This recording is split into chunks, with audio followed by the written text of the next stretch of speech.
Hello friends, good morning সবাইকে। কেমন আছো সবাই? আশা করি সবাই অনেকটা ভালো আছো। আর তোমাদের ভালোবাসায় আশীর্বাদে আমি কিন্তু আজ অনেকটা ভালো আছি।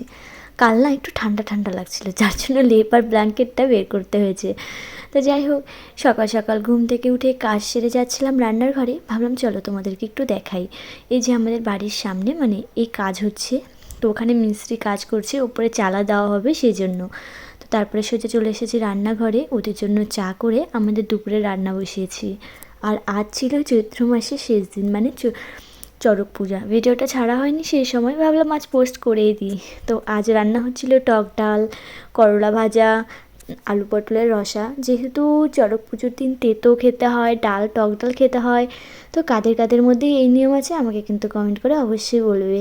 আর আমার আর দেরি সহ্য হয়নি, আজ খুব খিদে পেয়ে গেছিলো, তো সেই জন্য এখানে পটল আর বেগুন ভেজে আগে ভাত খেয়ে নিয়েছি, দুপুরে পরে ডাল টাল খাবো।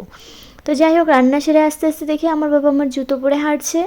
আর ও আমার এই জুতোটা এত পছন্দ করে, কি বলবো, অন্যান্য জুতো নেয় না, এই জুতোটা নিয়ে হাঁটবে। আর এইদিকে রাস্তার দিকে যাওয়ার প্ল্যান করছে, ভাবছে মায়ের চোখ ফাঁকি দিয়ে কখন একটু বাইরে যাব।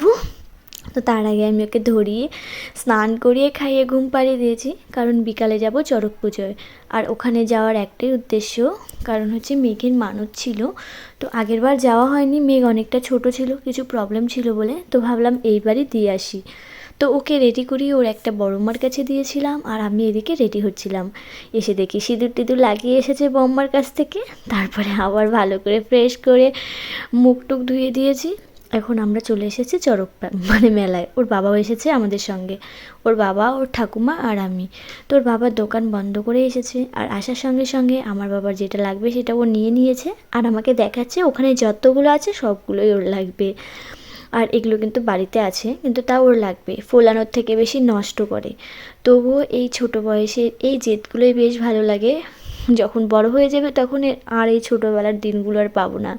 হ্যাঁ, অনেকের কাছে মনে হতে পারে যে বাচ্চাদের প্রতিটা জিনিস বলে দেওয়ার সঙ্গে সঙ্গে কিনে দেওয়াটা ভালো না। তো হ্যাঁ, সবসময় জেদ করা ঠিক না, কিন্তু ওর এই শৈশবটা তো আর পাবো না।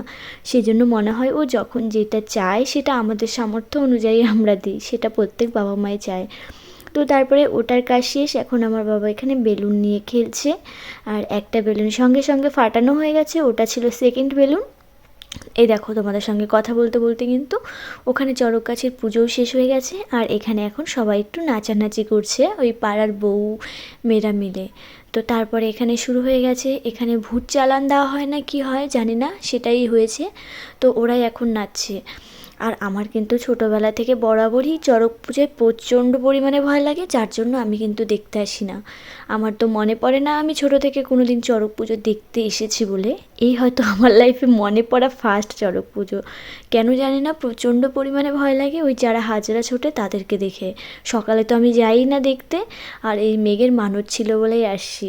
তো চড়ক কিন্তু এখানে ঘোরানো হচ্ছে, আর আমার প্রচণ্ড পরিমাণে ভয় লাগে জানো তো। এই পিঠে বড়শি গাঁথা জানি না, আর শুধু মনের মধ্যে একটাই প্রশ্ন আসে, ওদেরকে ব্যথা করে না?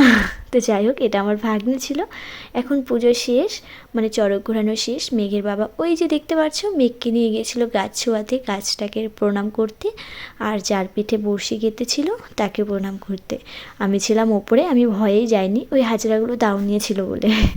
তো প্রচণ্ড লোক হয়েছিল, যেটা তোমরা দেখেই বুঝতে পারছো। আর আমরাও তাড়াতাড়ি করে মেলা থেকে চলে এসেছি। মেঘের বাবা আবার দোকান খুলবে এসে।